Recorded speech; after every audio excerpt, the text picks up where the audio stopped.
Wow, it's like really hard going last. I hope I'm last. I hope I'm not least. Perry was right. The name of my story is Smelly Cat. And so I'm going to have to take you back kind of like in a time machine to my story about 9 years ago. It's September of 2004 at the Children's Hospital, and I was a senior resident. And at this time we had work hour restrictions, but we were still working about 30-hour shifts. They cut our hours back to 30-hour shifts. And I was the senior resident, and they called us the PAO, and that meant Peds Admitting Officer. So any patient that wanted to get admitted to the Children's Hospital had to come through me. I had this pager that never stopped. It was like seizing at all times. And if it was a call from the clinics, the emergency department, any physician or hospital throughout North Carolina that needed a patient admitted to North Carolina Children's Hospital, it had to come through me, the Peds Admitting Officer.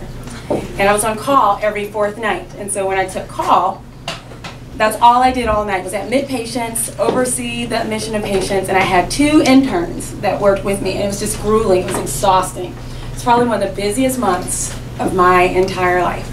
And it's probably the acuity. We've looked back. We had a code like every night, so I was also in charge of all the pediatric codes. So when they called pediatric code blue, I would have to run wherever it was in the hospital to this code and run the code until the PICU got there. So every call night we had a pediatric code blue, and I was like, oh my gosh, this is the longest month ever.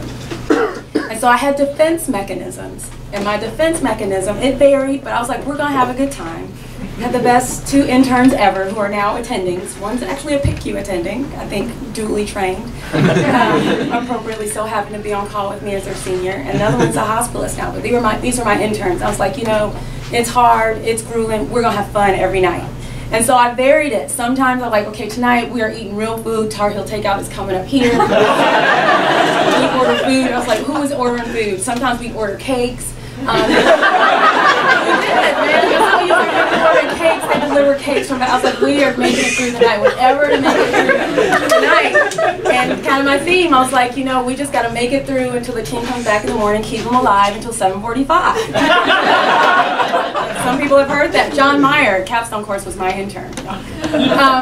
So I would have these songs in my head, and I would have like little themes for the night.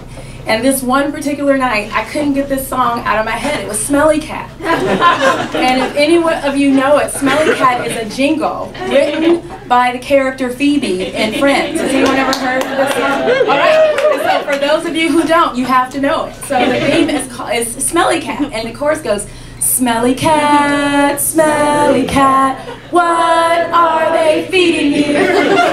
Smelly cat, it's not your fault. Yeah. She wrote it for a cat litter commercial. So I was singing this song all night, and so I would sing it out loud. Every once in a while I would just break into a chorus of Smelly Cat. So my interns were annoyed. They're like, God, now we can't get the song out of our head. The nurses are annoyed. I was like, you know, we're going to make it through. And so, transforming you back, it's about 1 a.m. I'd been at the hospital since about 6:30 the previous morning, so we're at about 19 hours. I'm getting off at about noon the next day, so I have about 11, whatever more hours to go. And all I'm doing, we're admitting patients, we're taking cross-coverage call, and we call it putting out fires. Putting out a fire is whenever there's any problem with a patient, anything, medication problem, line problem, whatever, it's a fire, and you're putting it out. My interns will come, okay, put out that fire, put out that fire. We are trudging through. My intern comes up to me, she's like, Kenya, we got a problem. I was like, oh God, come on, it's 1 a.m. We can whirl through, and she's like, you know, that kid they admitted last night, this baby, on 7 children, lost the IV, lost their IV, and I was like, what? I was like, gosh. And I was like, well, who started? They're like, no, the nurses upstairs. She's nurses tried, the best IV started on 7 children have tried, they called the PICU nurses have tried, they can't get this IV in. I was like, tell them to call transport. They're like, already done. Peds, air care, transport. These people can get IVs in rocks, I'm telling you. They're the best IV. Like, if I'm in the ER, I'm telling them to call the PICU nurses to come start my IV. They have all tried, they cannot get an IV in this baby. And I was like, oh gosh. So just to give you a background, this baby was less than a week old, had been born less than a week old, and had come back in with fever. And the baby had not gained birth weight back. So the baby was less than birth weight, had this fever, and whenever we have a baby like this, the protocol is that you got to check the blood, the urine, and the spinal fluid to make sure there's no bacteria in it. So we'd already done all that, and the first blood culture had come back positive. And so we had to have this baby on IV antibiotics. And our thoughts were that the blood culture was probably a contaminant, you know, maybe not right, but we got to keep on antibiotics until this baby's rolled out. And I was like, this baby's got to have an IV. There's no way we can wait till the morning. And so I go upstairs, and the nurses are all standing outside the room. They're like, we can't get this IV in. And I was like, great. And I'm thinking in my head, I was like, what am I going to do? The next thing that you can think of, the only other option would be called surgery, right? I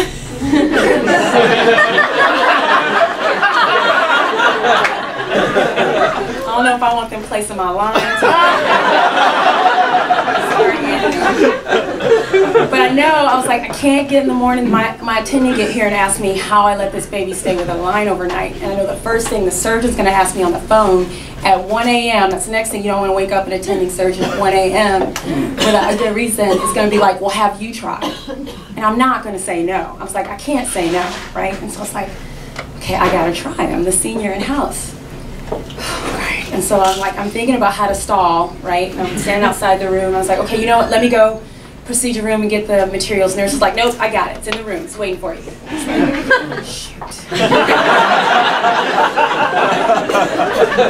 And so then I'm like, okay, all right, you know what? We got to have the antibiotics by the bedside. I'm not starting this IV until the antibiotics. All right, nope, the bag's in the room. Pharmacy's got it up. It's just I was like, God. I was like, so there's nothing else I can do to stall. And so I go in the room, and we have these huge cribs. The cribs are the same size if you're newborn or two. It's just the same size. This huge crib, this little bitty baby in this middle of this crib.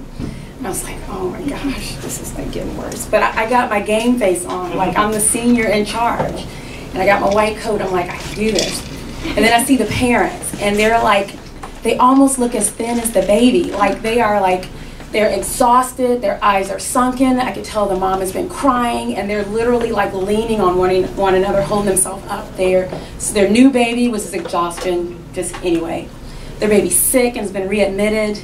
Their baby's been stuck probably about 7 times their night. They think something's seriously wrong. They know the culture's, but like everything that can go wrong, they're like haggard, and they're looking at me and like, what is she supposed to do? And so I come in, I was like, oh my gosh, this couldn't be any worse. And so I introduced myself and tell them who I am. And I said, you know, we're gonna have to try to start this IV, and the baby has to have, I'm sorry, I have to stick your baby again. I'm gonna have to try this, and you know, if we fail, you know, we may have to call surgeons. And that's like, their eyes just got big. And so I was like, you know, we have a treatment room, you can go. And they're like, no, we're not leaving our baby. I was like, so if I were to say like probably the worst thing of having to do a procedure on a kid is actually having the parents stand there and like stare down at you. And all my 3rd and 4th years are like nodding their head. You know? So they're gonna sit, I was like, this is great. And so the baby's in the middle of the crib, right here, the nurse is right here, the parents are right here, and we turn on this light over the bed. And I swear to you, the spotlight, it's like this. It's a spotlight over the bed, like shining down on this baby. And this baby is like the smallest baby you have ever seen, like newborn with absolutely no fat. You can see like all of the everything. And I was like, where am I supposed to put an IV in this kid? Like, and the parents are staring at me like, you better get this. Or, and so I'm looking, and I'm shaking, and I was like, I can do this. I can do this. And so I gotta get in the zone, all right? I'm trying to get in the zone. I'm trying to get in the zone. And in my head, I'm just thinking in my head. I'm going through my steps in my head. And I'm rocking in my head. This is my Smelly Cat night, so I'm in my head. It's just, the song is just going over and over in my head, just going over and over. And so I'm tying on the tourniquet, and in my head is going, Smelly Cat, what are they feeding you? And I got the tourniquet on, I see a little vein pop in. And I'm like, this baby's even starting to look like a little cat, you know? Like, and so I got my needle, and the song's still just going over in my head as I'm in the zone. Smelly cat, it's not your fault. And then the needle goes in the vein. I was like, oh, you know, so I just play this song just over and over in my head. It's just going over and over. And the IV goes in, I get blood return. I was like, flush, it flushes. We hook up the medication, and I'm like, I want to just like jump back and go, score! What? What? And I play it all cool, like that was supposed to happen. Like, thank you, you know, and we just started, you know, I walk out of the room all calm, and inside I'm like, what? I was like, I just did that. Anything, my intern's right here, she saw it all. She can tell everybody tomorrow morning that I got this IV in, and like, I was just, you know, and she's like all quiet, and she looks at me, and it's like, I'm thinking she's kind of in awe of me. And so she just stops her, she's like, oh my goodness, Kenya. And I was like, for a moment, I was like, she really is admiring me. I was like, wow, I didn't expect her. And she's like, oh my goodness. And I said, what? I was like, yeah. She's like, I cannot believe you were singing Smelly. And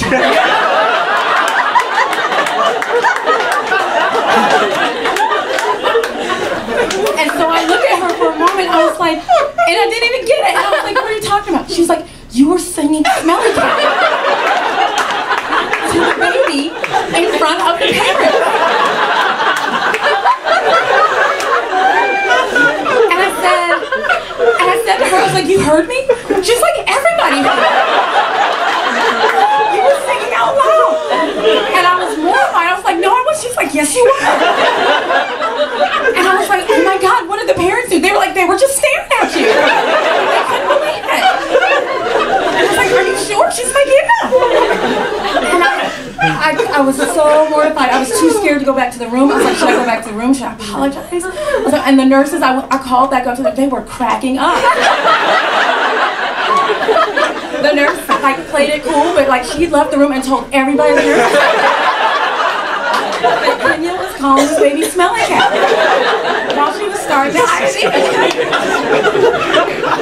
Valuable, it's a true story, and I still get made fun of. Like a year ago, my intern isn't attending now, Moses County. She still makes fun of me about Smelly Cat. So, you know, I have to think of some really good, you know, humanity and hilarity about this story. So if I were to say the first thing is, never count out what you can do. Like, I've seen folks do this before where they're like, well, if so-and-so can't do it, I can't do it, right? So never count your abilities. Always have the courage to know what you know. Number two, always have fun, right? So I still always have fun. My medical students and residents know I still have theme songs. I was thinking, I even brought my phone. One of my favorite residents, her name is Jessie, and I have two girls, many of you know my girls, and so there's this theme song on Disney called Jessie, and whenever this resident, this intern is my intern, I come in and we have like theme song. Like I have her theme song before she starts to present. I was like, wait a minute, Jessie's about to present, and I play this like.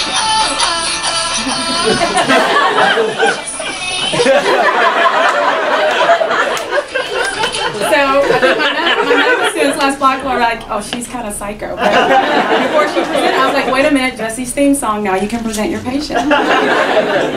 And then number three, beware of what you're thinking because you may sing it out loud. I was just really glad the theme song that night wasn't Super Freak. Super Freak to the baby. And that's it, thank you.